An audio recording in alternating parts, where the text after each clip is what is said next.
Hello. Hi there. Welcome to PCOS Conversation.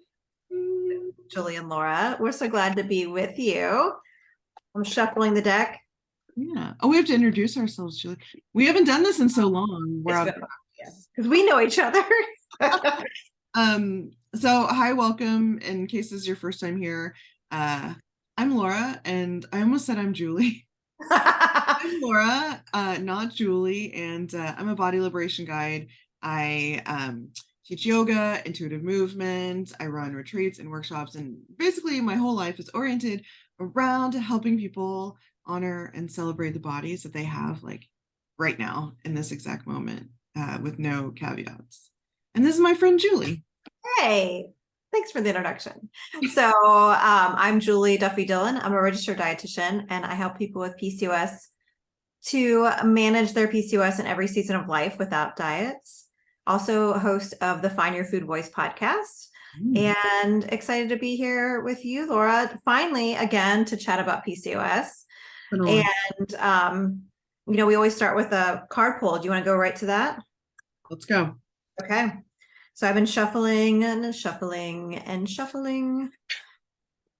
All right. People with PCOS deserve agency over their bodies. Period. All right, let's move on. So many of these, I'm like, yep. And next. Yeah. Oh my gosh. Of course, we deserve agency over our bodies. It's such a fundamental thing. Right.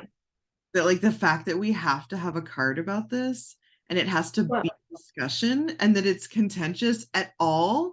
Mm-hmm. Well, it's something that I'm thinking about. There may be someone listening who's like, well, when do they not get agency over their body? Maybe we should name. I had someone I talked to just a few days ago who said they were trying to find an endocrinologist and the endocrinologist would not schedule with them until they weighed a certain amount. Yep, been there. I should have like a fucked up medical trauma bingo card. PCOS medical trauma bingo card. Okay, put that in the vault. We're doing that. Oh my God, when we do a retreat again. That's totally. Okay. Only if I can spin the little ball thing. I used to play bingo with my grandma. And yeah. I love it. Yeah, so in case you are like lucky and you are kind of hearing that statement and wondering like, why wouldn't you have agency over your own body? People with PCOS, especially fat people, especially people of color, particularly fat Black women, are kind of constantly made to feel like, and also in practice, like they don't have agency over their body. They're not trusted to like know how to care for themselves, to know what food to eat, how to move their bodies, what to think about their bodies, how to interact with people. We are kind of continuously in a process of trying to snatch back any amount of power over ourselves, that agency that we're talking about, whether it's with family who treats you like you're a dumbass who like doesn't know how to care for yourself because you're fat or because you have PCOS, or something that often comes along with PCOS. So like, like for me, it's like with diabetes, like luckily in my family, people don't do that. But I've heard now from so many people as I've started to talk about like diabetes life publicly, I've heard from so many people that they get their food policed. Well, you shouldn't be eating that. You're diabetic. You shouldn't eat that. Or, like whatever. Or you should go for a walk now after you eat. Like, well, I don't want to go for a walk. Well, you should go for, like all these things. People are always trying to tell you what to do with your body as if they know better than you, as if you were the expert on your body. And this is not even like in the medical world. This is just like literal strangers at the grocery store. Yeah, I was to say, I've heard stories about that. Yes. Food from my cart because they don't think that I should eat that. And if it's wild to you, like I'm so happy that you've never had that experience. Right. Many of us have had that experience. I have people who it got so bad wherever they lived that they changed their shopping habits to where they would only go shop at night. That's just horrible. Yeah, when it wasn't crowded at all. So I mean, I could go on. There are so many examples of just growing up, being taught by the world that we don't know our own bodies, that we can't be trusted to care for ourselves, we can't be trusted to make decisions, and then literally having decisions taken away from us. How many times, Julie, have we heard about people coming into the PCOS body liberation community who weren't told that they had PCOS, that their doctor withheld that information from them? Mhm. Mhm. And they didn't inform their patient. What? Yes. Yes. Yeah. Like people would find it because now we have electronic records. So you can see your charts and see it in chart notes, or an ultrasound tech would randomly say it, or they'd hear it in the hallway when they were talking about their case. And, it's something else I'm thinking about is, there's many people in the community who have already named this, but then other folks are kind of newer to like, oh, like they're just so used to being controlled in this way and not even know that there's this other like option. And that was one of the reasons why I was like, maybe we should talk about it, because some folks may not even realize that, like, hey, like weight and health, we can tease that apart. Like you actually deserve to have access to all these things, not just because you're small enough, no one should be taking anything out of your grocery cart. Like, Yeah, no. you deserve to decide what you eat. You deserve to decide how much of it you eat and when you eat it. Mm. And for so many of us, especially if you grew up fat, I think a lot of people, like, we don't, I mean, I can't speak for myself in this point, but like I hear from other people, and when I was younger I experienced this. We were so in it, we were Yeah. so used Yeah. to being controlled that we didn't even realize that we didn't Yes. have control, or that you could have agency over your own body. Mm. um and so it's wild. And so if you are like, oh well, I don't know what that feels like, then like, oh my God, I'm so That's happy. awesome. Yeah. Well, we need your help to help like folks who are getting this experience. Yeah. Yeah, and you might be hearing this going, oh, Hmm. oh. And that happens all the time. And so like that can be a really heavy realization. So if that's happening to you, or if you've like kind of already been in that process, like sending so much good energy your way and support and love, and like you don't have to um kind of deal with this alone. Yeah. Yeah. That understand what you're going through. And when we are isolated, we're weak, Hmm. when we are together in community, we're strong because we have Right. support, talk to each other, and we can go, oh hey, that's not normal. Like unfortunately it was normal, but like it shouldn't be Yeah. normal. It And like shouldn't be normal. Yeah. I don't have to live like that. And when you have other people that are like, yeah, fuck yeah, like you have those people standing next to you and holding you, it becomes a lot easier to decide how you want your life to be, how you want your relationships with people and medical professionals to feel. And that's where you can actually find that empowerment and choose to do things differently. um, Mhm. and choose to just fire your doctor. Did you know you could just fire your doctor? You could just go to a different doctor. Like Yes. a lot of us came to that realization like kind of late. Mhm. I love when people in the community mention that, like, oh, I just fired my doctor and I found another one, like how great it feels. And yeah, like I love like the connections that are being made from folks who are like, or with folks who are a few steps ahead, who have gone through this already, for folks who are maybe newer to this conversation to help. I think you're right. Like, because otherwise it's so isolating. And yeah, Yeah, and power. isolation is how we are controlled. Yes, fuckers. Yeah, watch out. I'll get into capitalism next. I'm um sure. Maybe what we draw in our next segment. Should we let's wrap this part up and go to our next segment? Speaking of do all it. that. Yeah, Okay. so, what we do next is I have this box covered in stickers, and it's like the cutest box, and inside are a bunch of topics, and I'm gonna shake it up, and then we're gonna draw a topic and talk about it, unless we don't want to, in which case we'll draw another one Yeah.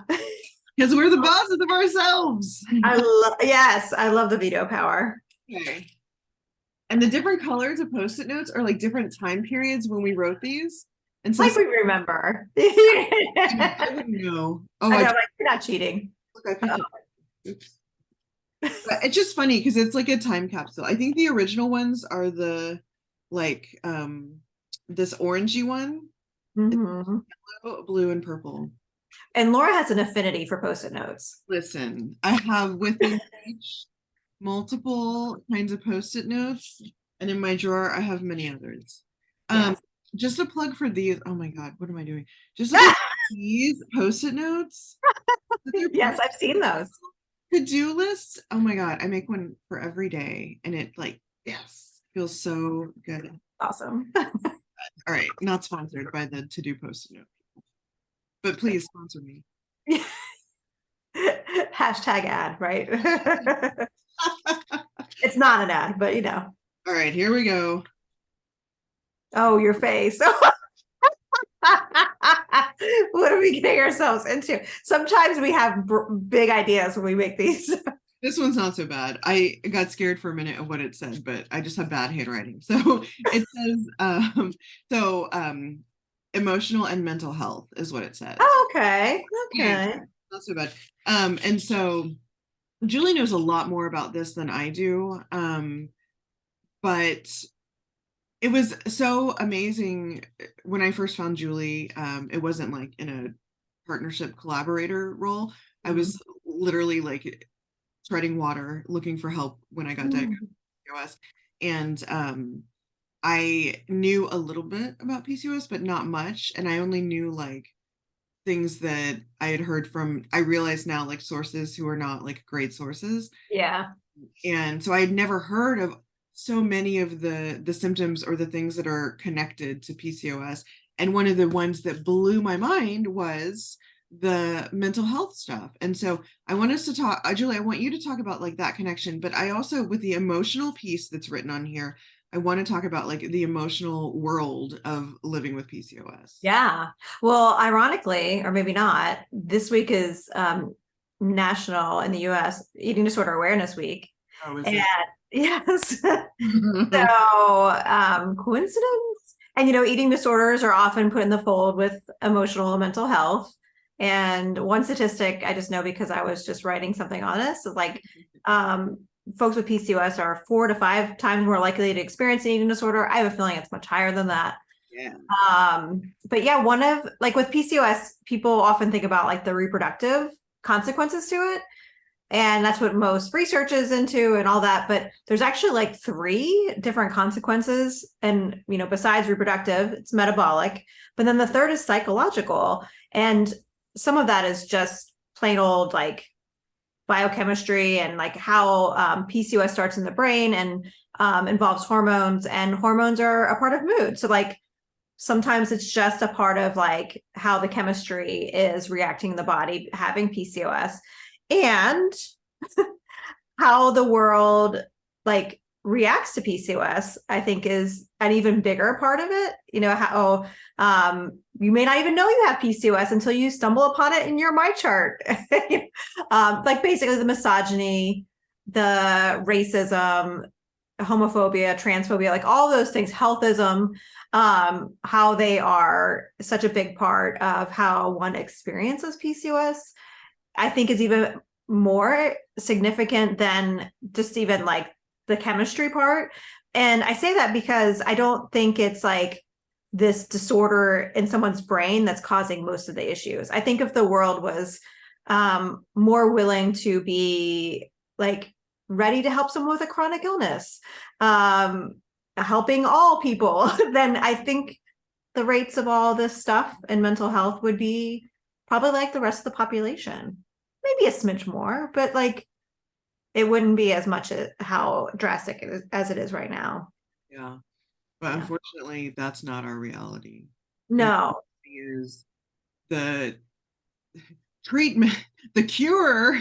I'm doing this in case you don't know, there's no cure for PCOS, but the cure for PCOS that is marketed is usually weight loss, and it is intense, very restrictive, like very intense methods, and it's just the same mentality of regular diet culture, but put onto this with an extra like side helping of like, if you still have PCOS or if you're still fat, then like, you know, then you have failed your body. And especially because things are, PCOS is tied to reproductive issues as well. So there's like an additional like delicious dollop on top. Oh God. Um, Yes. if you don't do a good enough job curing your PCOS, which is impossible, if you don't cure your PCOS and you are unable to like get pregnant, then like it is your fault that Mhm. that is happening in your body. And I've talked to so many people and also personally experienced like versions of that and like Yeah. how deeply painful and and traumatic and harmful and all of the things this way of thinking about it is, that is all like built on this idea, this false idea that you can cure your PCOS, or that weight loss will, if not cure it, that weight loss will like make everything better. Mhm. And it is so messed up because this is what doctors are pushing. This isn't just, like scam Mhm. artists on the internet or whatever. This is Right. literal doctors pushing this mentality. Uh, Mhm. and it is horrifying to think of how many people are being put in situations like this. And not even just reproductive wise, but that's a big one. Yeah. A lot of people can identify with, but like so many things, right? Like, Mhm. oh, it's so upsetting and like it makes me so angry because it's like it's literally built on like a foundation of bullshit.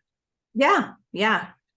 And capitalism, like that's the other part of it too, like um some doctors' offices make money by selling their programs, Mhm. or people who are a part of research are funded by big diet companies. And the thing that I see from like the clinical perspective is folks will talk about how their doctor told them to follow some kind of like carb restrictive, sugar, whatever is in vogue diet. And then when it doesn't work,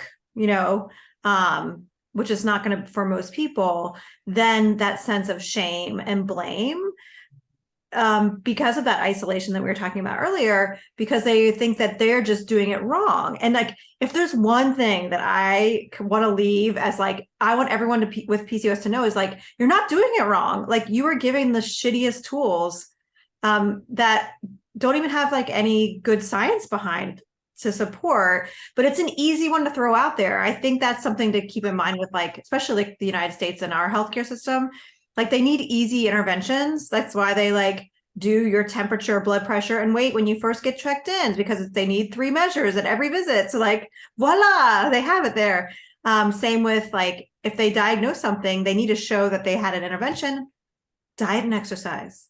And every doctor is going to be different on what they actually like recommend. And unfortunately, when I find out what's behind those recommendations, it's like, oh, the provider's own eating disorder, or oh, the provider's like own misinformation, or the provider just read Sugar Busters. Remember that book? That was a big one for a long time. Familiar. Yeah, and I think that that's something people forget is that these are human beings that are we've been taught, like medical professionals, specifically Yes. doctors, Yeah. that we live in a culture that teaches us to like, have them on a pedestal and They're whatever. smart. Yeah. They're so smart, they know everything, but they get very little training that Mhm. actually helps them with this. And they are flawed human beings. They are fat Yeah. phobic, they're racist, they're sizist, they're ableist, they're like, it's all the things, right? And so you can't hold them as this like untouchable being who just knows exactly what you need, because they're just a person. They're just another person that is also receiving all the messages of like what health is and who's worthy and what kind of bodies are preferable and like all the things. Like they also grew up in a time of low fat or low sugar or low carb or like Yes. whatever, Yes. they're just motherfuckers like us, right? Like they have the same shit going on in their heads. And if they are not also doing the work to like dismantle that, then they're part of it, right?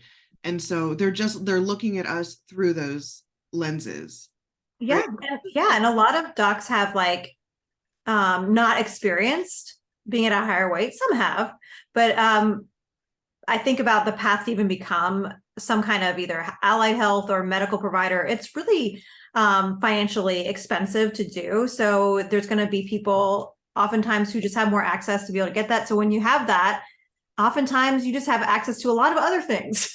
So I just say that to mean like so many doctors are just not, when they're giving that advice, they are just thinking it's easy.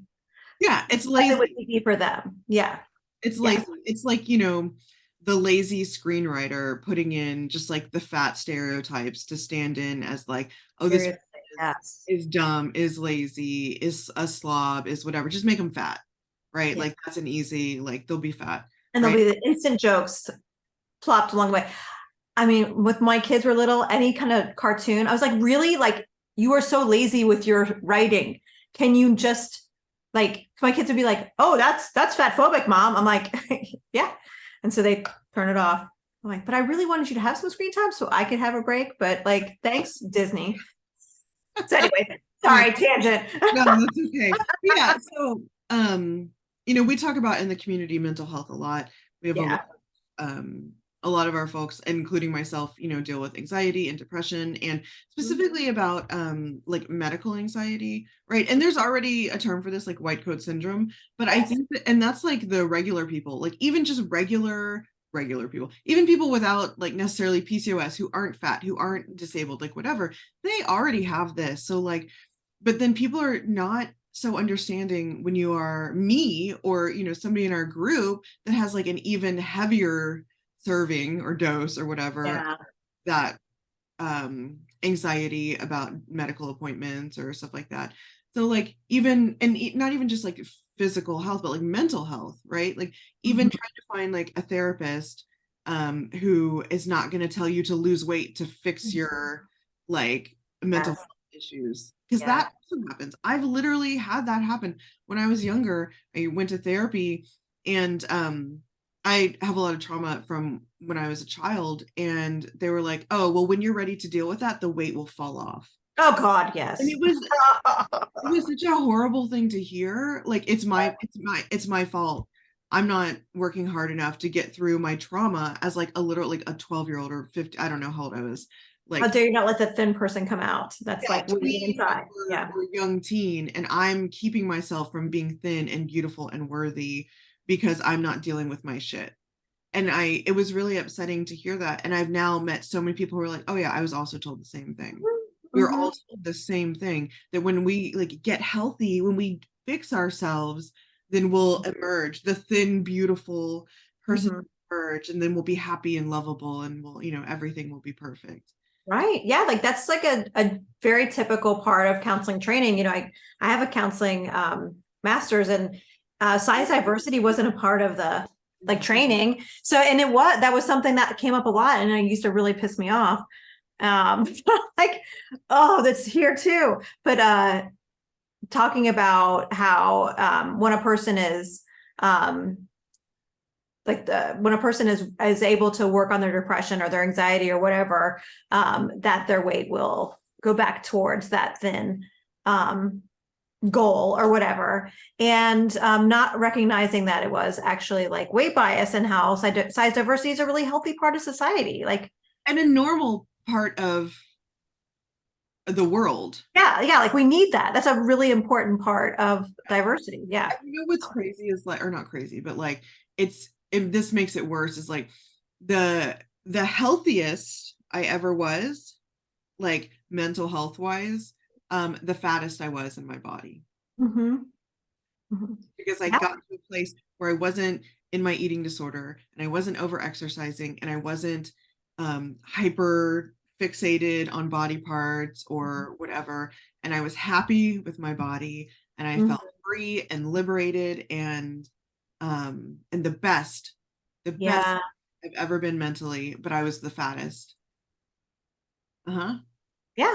I hear that. Like that is, you're not like this like exclusion, you know, this is Yep. something that happens a lot.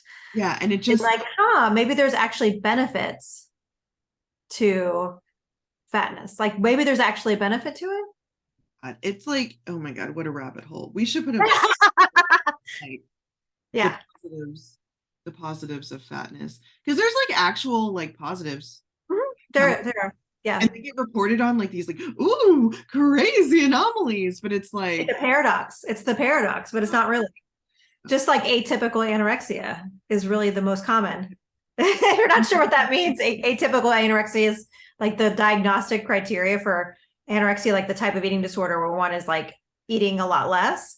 And like if your body size is over a certain amount, they call it atypical, but actually the most common version of anorexia is this atypical anorexia, which is like the most common type of eating disorder I've seen working with people with PCOS is anorexia. I don't like to call it atypical because it's that's not. what's common. It's not a typical, but yeah.